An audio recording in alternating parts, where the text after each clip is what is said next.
Hey everybody, today I'm going to be talking about embracing regret while I draw this.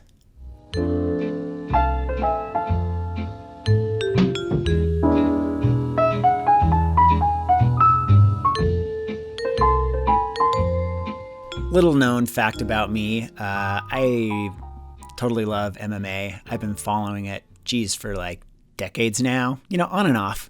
I'll get into it and follow it really closely and watch some matches and then kind of lose interest. But really, since I was in high school, I remember watching the first couple of UFCs in high school. We got them on video tape and watched them on videotape back in that day. But I've just been totally fascinated with the sport ever since that time, and really mostly fascinated with jiu-jitsu. And I've always kind of had on my bucket list to learn jiu-jitsu. I mean, this is really has been for decades. I've just intended, it's been on my list to be okay, I want to go find a gym or a dojo or whatever you call it. I mean, I know so little about it that I don't even know what you call the place where you go. But anyway, I recently had a friend invite me to come try out some classes, and I haven't gone yet. And I'll probably go out sometime, but the location's far enough away that if I decided to do it more regularly, it would suck up a decent amount of time if I decided to dedicate more time to it. So, I'm really kind of waffling on if I'm ready to take on a commitment like that. So this kind of leaves me wondering, is this going to be something where I just never get around to doing jiu-jitsu, and on my deathbed I'm just why didn't I do jiu-jitsu? I really wanted to learn that and I didn't. And I'm sure all of us have bucket lists of one form or another. You probably have something on your list like jiu-jitsu that you've always wanted to do and just never got around to doing. And there's this phrase that's kind of cliche you hear quite a bit when talking about regret, and it's, for all the sad words of tongue and pen, the saddest are these, it might have been.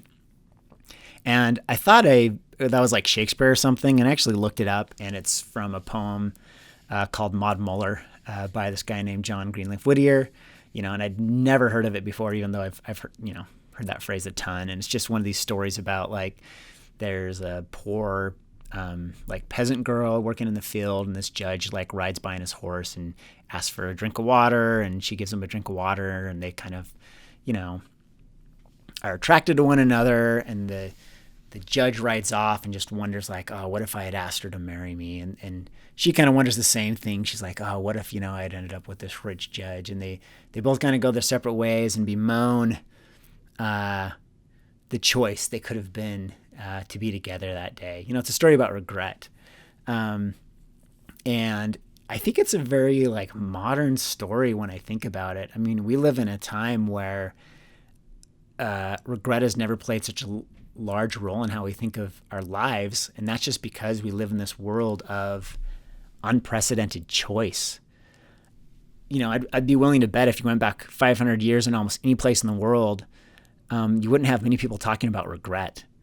How you lived your life would have been pretty carefully spelled out. How you worked, how you lived, who you married, what you ate, how you even died. I don't know, maybe I'm wrong. Maybe regret is a thing, but I'm guessing it's kind of more a result of having lots of choices. So I guess first off, if you're even worried about regret, it kind of indicates how lucky you are and kind of the opportunities you have. And it would have been a pretty meager life living back in those days. Not something I'm interested in going back to, but you would have one thing going from you. You probably wouldn't have to deal with regret. And I think the problem with regret isn't necessarily regret itself. And I think this is probably an important point. The problem with regret is the fear of it and how it drives us to make choices that we do actually regret. And this is a problem I see over and over again with young artists. And it's one I faced myself when I was younger, and one I still face. If you're like me, you probably just have passions and interests and opportunities. And how do you decide which path to take? How can you make the decision that will allow you to avoid a lifetime of regret? When I was younger, it was a choice between music, art, film, and animation, and I struggled to find where my focus should be. And it's just there's this fear of damning yourself to a path of misery that just kind of looms in front of you. Like I went this one way and just I lost these other opportunities. And I didn't want to make the wrong choice. I didn't want to give up anything I wanted. I wanted to live in this world where I could do all of the above. I could make music and art of all different types. And it came to a point several years ago where I was trying to work on some screenplays and had a little comic book project that was like, oh, I want to try to work on this. And I remember sitting down I was going to a therapist at that time, and the therapist had some really great things to say about the decision I was trying to make. And I guess part of what I'm going to share with you today is really what he shared with me. But this is still like an issue I face today. With art, I struggle to decide what I should be committing to from moment to moment. And the problem has become especially salient since I've been directing my career now. I have just finished up my second Green Monk book, and I'm now wondering where to go next. Like, what's the next project? What's the next right move? I'll get to what my therapist shared, but I think it's going through this as an opportunity to look back at my life and think about decisions I've made in the past, and to think about the consequences of the decisions, and to think about what I've learned about regret. And here's the conclusion I've come to.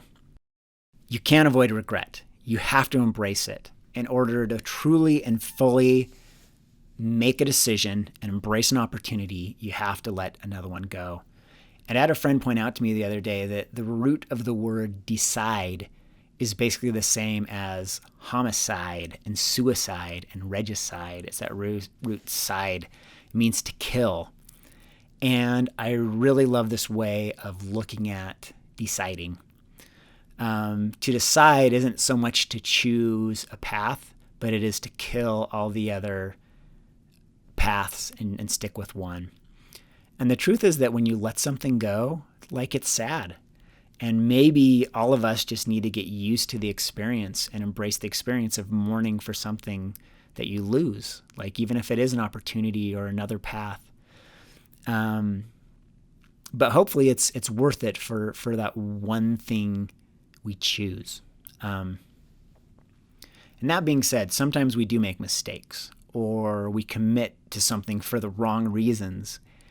And in these cases, you are going to regret the path you've taken.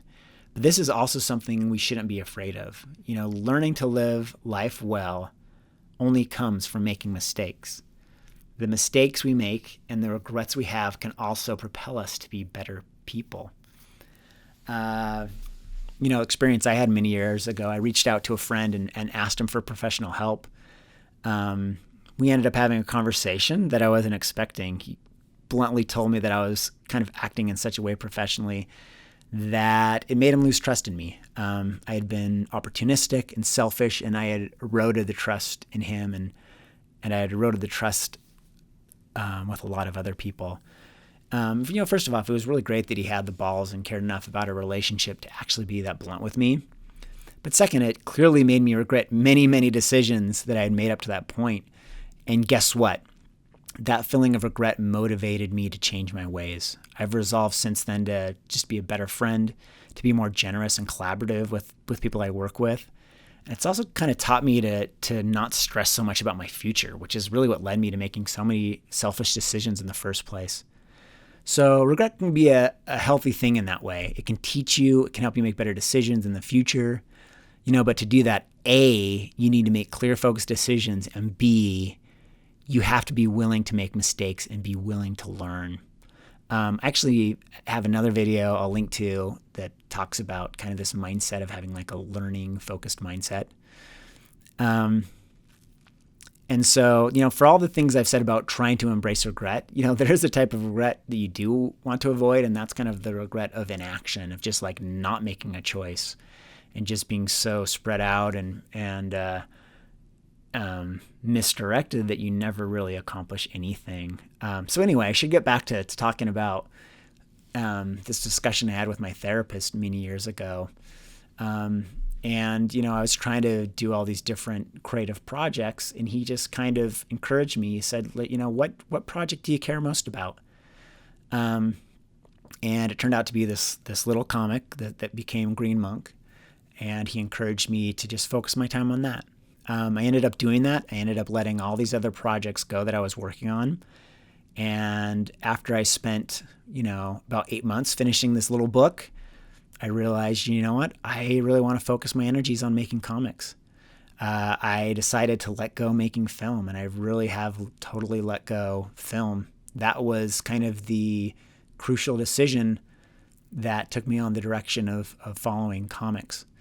And it is sad. I do sometimes think about what could have happened if I stuck with film, but it's a sacrifice that has really been generous to me. What I've gotten out of it has been so satisfying, and I've grown so much and learned so much because of it. So, I don't regret that at all.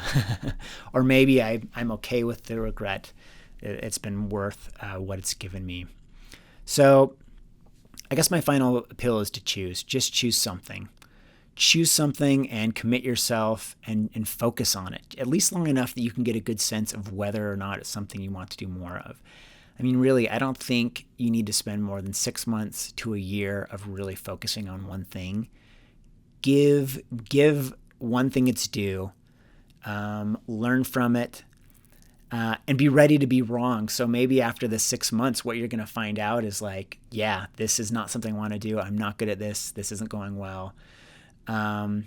Whatever you're going to do, you're going to learn from it. Either you're going to learn to take a different direction, or you're going to learn to double down on that choice. If you can have that attitude with every decision you make, and every decision you choose is a chance to learn something new, rather than, check things off a list, you can start to make progress. And one of the other things that you'll discover is that regardless of what you choose, as long as you put your heart into it, you do it with pride, and to your best ability, you're going to gain something out of it. Even if you don't decide that that's what you want to do with the rest of your life, you're going to learn skills and assets that are going to stay with you, the rest of your life. So, only good can come out of, trying something out, investing in something fully. You may love what you choose, or it may be a disaster, but either way, you'll know, and you can check that thing off your list. So maybe regret isn't such a bad thing. Maybe you disagree. If you do, let me know why below. If you do agree, you can also let me know below. Please like this video either way. Please subscribe, and we'll talk to you next time.